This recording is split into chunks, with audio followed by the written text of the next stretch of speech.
We have discussed about land reform in India, right. तो उसके बाद जो है नेक्स्ट टॉपिक हमारा जो आता है वो है ग्रीन रिवॉल्यूशन, राइट। तो अगर आप लोग कनेक्ट करके पढ़ रहे हैं तो काफ़ी समझ में आने वाला है, राइट। अगर आप लोगों ने लैंड रिफॉर्म इन इंडिया वाली वीडियो नहीं देखी है so please visit that video and after that you can play that particular video, जिससे आपका जो अंडरस्टैंडिंग है वो काफ़ी अच्छी होने वाली है टॉपिक को लेके, राइट। तो इसके साथ ही साथ जो जेएस पेपर 3 है काफ़ी इंपॉर्टेंट टॉपिक है। इसके साथ साथ क्लास 12 जो है वहाँ पे भी काफ़ी इंपॉर्टेंट एनसीईआरटी का टॉपिक जो है ये आ जाता है, राइट। तो आप लोगों को काफ़ी अच्छी तरीके से इसको समझना है, मिस नहीं करना है, राइट।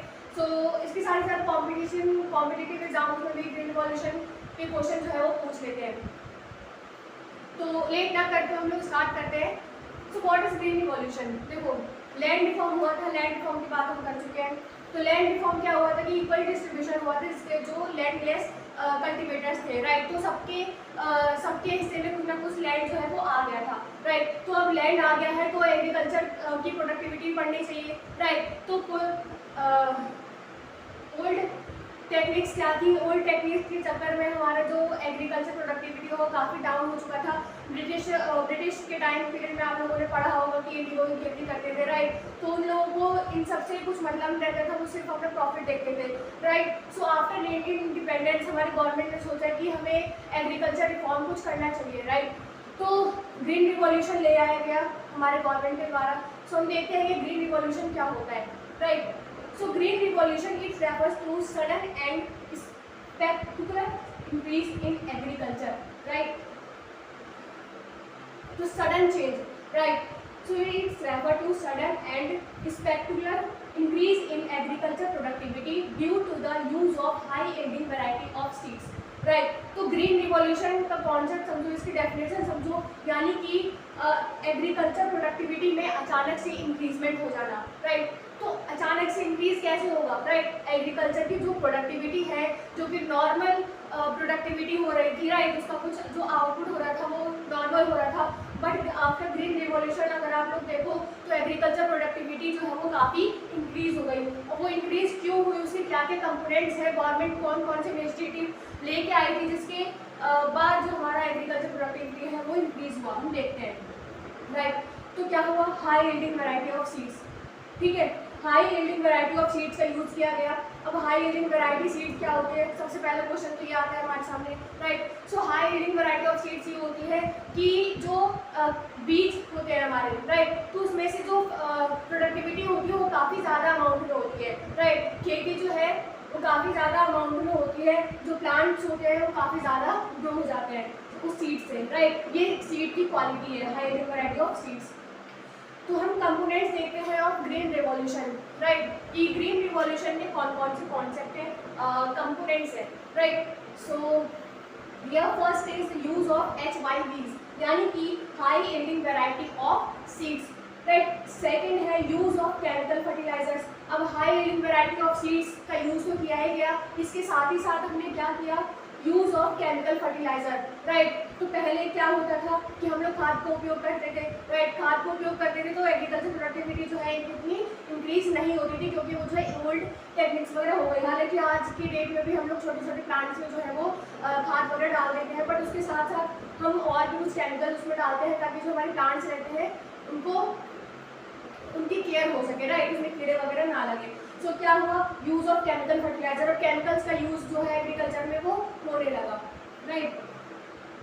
थर्ड जो है वो है scientific crop rotation.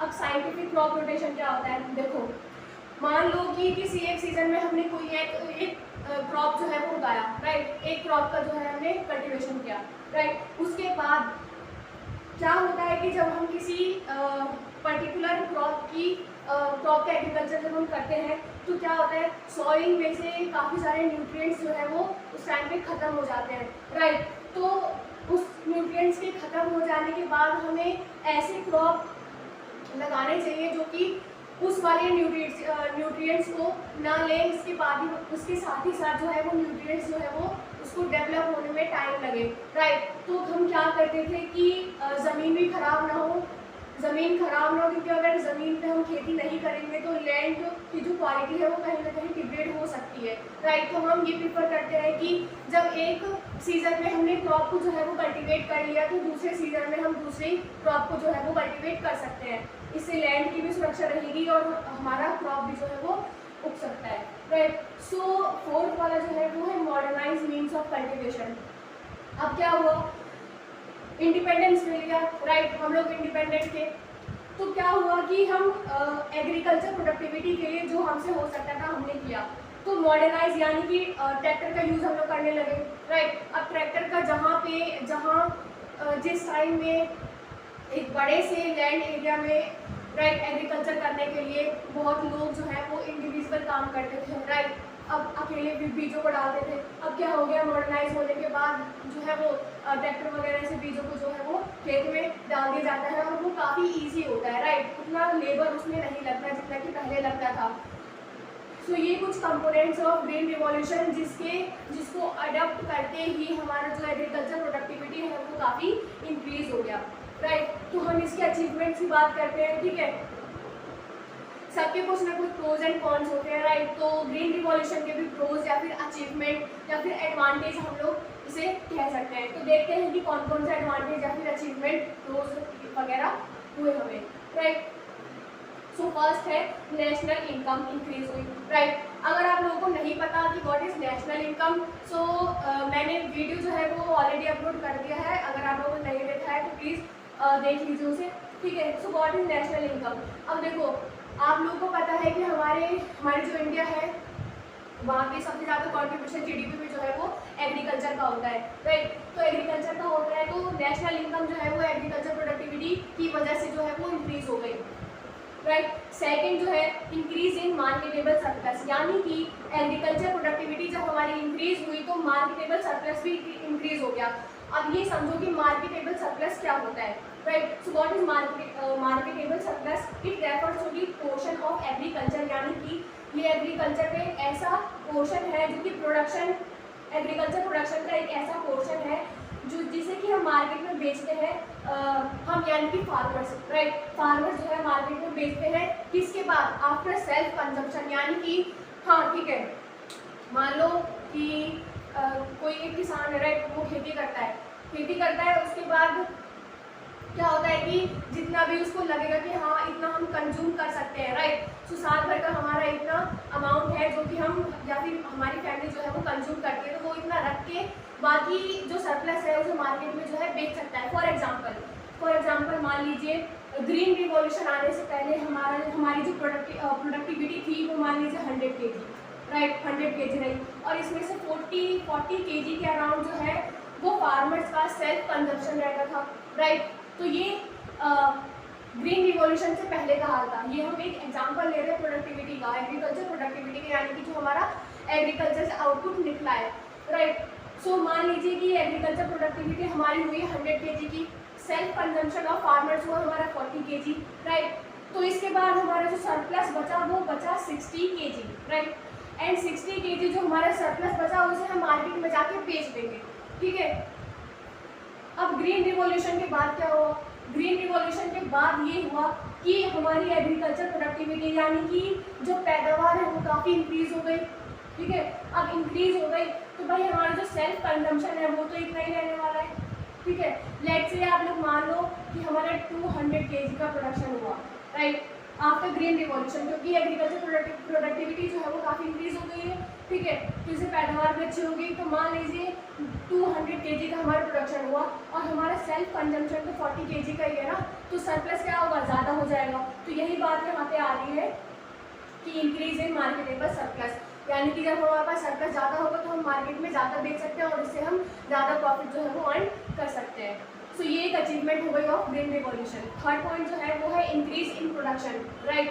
So what is how increase in production, देखो अब इंक्रीज इन प्रोडक्शन ऐसे ही हुआ, हमने जो कंपोनेंट्स देखे ग्रीन रिवॉल्यूशन के, राइट। सो क्या हुआ, 82 मिलियन टन्स था हमारा प्रोडक्शन किसमें, 1960 से 1961 वाला जो दौर था हमारा, ठीक है, after independence, right. So after independence हमारा जो प्रोडक्शन था वो 82 मिलियन के आसपास था, जो कि इंक्रीज हो गया 1990 में 176 मिलियन का, राइट। सो हमारी जो एग्रीकल्चर प्रोडक्टिविटी है वो 82 मिलियन की 1960 से 1961 में, और वो इंक्रीज हो गया 1990 से 1991 में 176 मिलियन हो गई, राइट। सो आप लोग देख रहे होंगे कि ग्रीन रिवॉल्यूशन ने कैसे हमारे इंडिया की एग्रीकल्चर प्रोडक्टिविटी को इंक्रीज करने में हेल्प किया है, राइट। सो नेक्स्ट पॉइंट जो है वो है benefits to low income group due to increase availability in market, ठीक है। अब क्या हुआ कि जो हमारे लो इनकम ग्रुप्स थे, राइट, उनको बेनिफिट हुआ। फॉर एग्जांपल मान लीजिए किसान तो गरीब थे ही, बट किसान के अलावा जो बाकी लोग गरीब थे, जो किसानी नहीं करते थे, राइट, जो कल्टिवेटर्स नहीं थे, एग्रीकल्चर में इंक्लूड नहीं थे, तो उन लोगों को कैसे फ़ायदा हुआ। तो देखो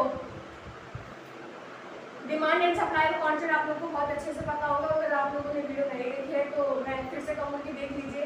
सो यहाँ पे इकोनॉमिक्स से कॉन्सेप्ट लग जाता है benefits to low income group. अब जैसे मान लीजिए तो एक गरीब व्यक्ति है, राइट, तो उसके पास क्या होगा, पैसे कम होंगे, राइट।